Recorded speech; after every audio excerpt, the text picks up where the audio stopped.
Olá pessoal, no vídeo de hoje eu vou trazer um tema fundamental para a saúde da mulher. Como é que a gente faz a manutenção, o aumento da massa muscular feminina após os 40 anos? Então, se você é mulher ou se você tem mulheres na sua vida que buscam um aumento de massa muscular, então encaminhe esse vídeo para que a gente possa entender o que acontece com a mulher após os 40 anos e como é que a gente pode fazer para otimizar o ganho de massa muscular. Eu sou a doutora Érica Vidal, cardiologista, meu propósito aqui no canal é dar informações para vocês sobre saúde. Como é que a gente otimiza a saúde, previne as doenças e vive com a melhor qualidade de vida.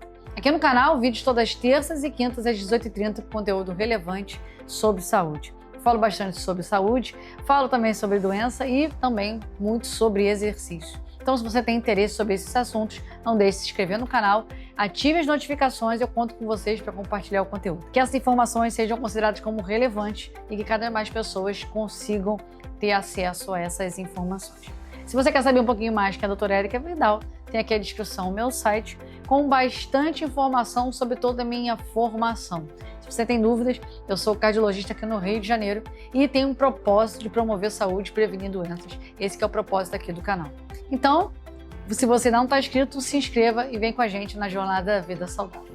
Então, o tema de hoje é como a mulher aumenta ou sustenta a massa muscular após os 40 anos. Nós mulheres, nossos hormônios principais são o estrogênio e a progesterona. E principalmente o estrogênio é o que nosso grande estímulo para aumento de massa muscular. E após os 40 anos, aí que vai se aproximando da fase de climatério e menopausa, os níveis hormonais vão sendo reduzidos. A gente vai tendo uma queda dos níveis de estrogênio e progesterona e, consequentemente, a gente vai tendo uma alteração de todo o nosso metabolismo. E, consequentemente, pensando na saúde cardiovascular, com essa queda dos hormônios eu tenho aumento de níveis de pressão arterial, eu tenho piora do perfil de colesterol e eu tenho aumento da gordura corporal. A gente tem uma redução da massa muscular e o aumento de gordura corporal. Principalmente onde nós mulheres mais odiamos é na circunferência abdominal. Então a gente ganha barriga, secundário aumento da massa gorda, redução de massa muscular e é uma guerra infernal contra a balança, contra eu conseguir treinar, ter disposição para conseguir performar junto com as nossas multitarefas que a gente tem. Então, como é que a gente faz para conseguir manter massa muscular durante essa fase complicada da nossa vida? Então, eu sei que com o nível de queda dos meus hormônios, pode ser que seja necessário a reposição hormonal. Eu repor meu estrogênio, minha progesterona, principalmente se eu tiver muitos sintomas associados a essa fase aí de climatério. A fadiga é um sintoma frequente nessa fase, mas que é difícil de definição, para saber qual é a causa da fadiga. Nós mulheres nós temos 1000 causas para ter fadiga. A gente tem multitarefa, a gente dorme mal, a gente acaba tendo várias funções, descansa pouco, muitas vezes se alimenta mal e, consequentemente, a fadiga fica um sintoma inespecífico. Mas outros sintomas podem te gerar um sinal de alerta. A arritmia é um deles. Então tem mulheres que na fase da menopausa, ali do climatério, pode começar a ter palpitações e faz exames, tem arritmias. Isso pode ser secundária à sua alteração hormonal. Outras sentem aquele fogacho, aquele calor que vem de uma hora para outra e isso também é sintomas secundários ali à fase de climatério e menopausa. Uma irritabilidade maior, uma instabilidade desse humor, queda da força, isso pode ser secundário. E aí nesses casos, tirando as contraindicações, pode ser que seja interessante fazer a reposição hormonal. Quando a gente pensa na parte de treinamento para ganho de massa muscular, embora a gente tenha um pouco de preconceito, e hoje em dia tem cada vez mudado, para a gente ter estímulo de massa muscular, para ter ganho de massa muscular e manutenção da nossa massa muscular, o principal estímulo que a gente tem que ter é treino de força, e é força de verdade. Não é para ir para a sala de musculação, ou ir para o crossfit, ou fazer um pilates e fazer doses submáximas de intensidade de sobrecarga. Nossa musculatura ela é estimulada para ganho de massa muscular, para aumento, para hipertrofia muscular, através do aumento da intensidade da carga. Então eu tenho que fazer aumento progressivo da sobrecarga que essa musculatura está sendo imposta para que ela seja obrigada a fazer uma adaptação, com aumento de fibras, aumento do número mitocondrial, aumento de tamanho, para que assim a gente consiga ter a tão sonhada aumento de massa muscular. Então, o primeiro pilar fundamental para nós mulheres, para a gente ter ganho de massa muscular, é fazer um treino de verdade de musculação, treino de força de verdade. Então, se você fala assim, não vou treinar braço porque eu vou ficar com bração, você sabe que isso não é verdade.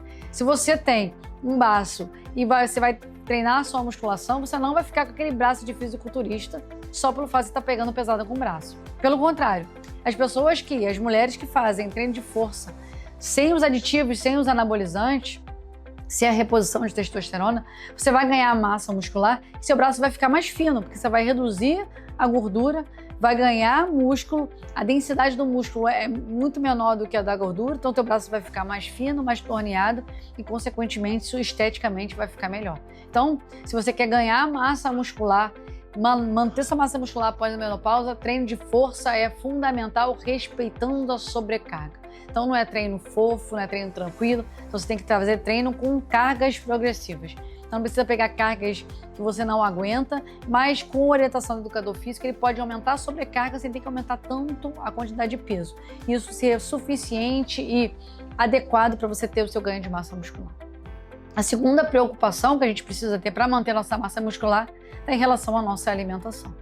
As mulheres, elas são muito inclinadas a ter um paladar mais pro doce.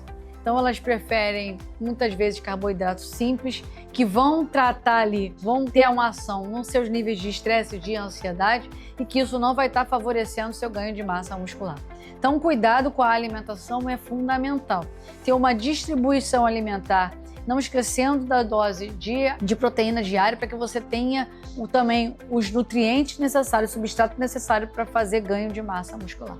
Então, no geral, a mulher faz restrição calórica e faz um treino, sobretudo um treino aeróbico de grandes volumes, grandes intensidades. Isso não está sendo suficiente para você ganhar massa muscular, pelo contrário, você está tendo estímulo para reduzir. Então, dietas hipocalóricas com treino predominantemente de treino aeróbico, de altas intensidades ou de grandes volumes, isso está favorecendo sua perda de massa muscular. Então, treino de força com intensidade e alimentação ajustada. Nem de mais, nem de menos, a dose adequada de acordo com os seus objetivos. O terceiro é o ajuste do sono. Para a gente ganhar massa muscular, a gente tem que ter um sono reparador, para que a gente reponha as energias necessárias, a gente faça reparo dessa musculatura lesada ali pelo treino, para que você ganhe a sua massa muscular necessária. Em relação aos suplementos, tem 2 suplementos que são comprovadamente que vão te auxiliar nesse ganho de massa muscular. Primeiro é a creatina. A creatina é excelente. Com as mulheres a gente tem um pouco de tabu, porque a creatina ela leva um grau de retenção hídrica e quando você vai ver o peso na balança, você aumentou o peso, e muitas mulheres acabam tendo um bloqueio com o peso, achando que engordaram. Então, muitas até acabam se privando de utilizar a creatina pelo esse aumento do peso. Então, se você quer acompanhar seu aumento de massa muscular, você tem que acompanhar não o seu peso corporal, a sua composição corporal. Isso pode ser feito de uma forma mais prática com a balança de bioimpedância e também com aquela avaliação com as dobras cutâneas. A bioimpedância eu acho que é o mais prático e é o ideal que você faça sempre no mesmo aparelho com a mesma padronização para você ver essa avaliação evolutiva, afastando aí da fase que se você ainda menstruar, seu período menstrual. Então, a creatina é um excelente suplemento, assim como o whey, que é um excelente coringa, inclusive para essa tendência nossa de querer comer o doce. Então, se você utilizar ele de uma forma estratégica, pode te favorecer a você ingerir uma proteína de qualidade, reduzir seu consumo de carboidratos simples e de açúcar, e isso vai favorecer a sua adequação do seu planejamento alimentar. Então, esses são os grandes pilares para que você consiga sustentar ou aumentar sua massa muscular nessa fase da vida depois dos 40 anos e, sobretudo, após a menopausa. Exercício com intensidade adequada, sobretudo exercício de força, ajuste alimentar, ajuste do sono, reposição hormonal, se for o seu caso, e também a suplementação adequada junto com as suas demandas e a sua especificidade. Então, mulheres, me digam, qual é a sua grande dificuldade de ganhar massa muscular? Nesses 5 grandes pilares que eu te falei, qual é a sua grande dificuldade de introduzir essa rotina no dia a dia para que você tenha seu objetivo alcançado, que é a manutenção ou aumento da sua massa muscular, melhora da sua composição corporal e, consequentemente, uma autoestima melhor, uma redução desse nível de estresse em relação à sua composição corporal. Se esse vídeo fez sentido para você, deixa aqui a sua curtida. Se você ainda não está inscrito, se inscreva no canal. E se vocês curtem aqui o conteúdo, vamos compartilhar, para que mais pessoas tenham acesso a essas informações, ao conteúdo do canal, para que esse canal consiga chegar a atingir a mais pessoas. Eu sempre recebo constantemente mensagens me parabenizando, falando, dando feedback que vocês gostam do conteúdo. Então a melhor forma de vocês me darem esse feedback é vocês compartilhando o conteúdo, para que mais pessoas tenham acesso a essas informações e conheçam aqui o meu canal, e que isso faça sentido no dia a dia de vocês. E vamos juntos na jornada da vida saudável, e eu vejo vocês no próximo vídeo, pessoal.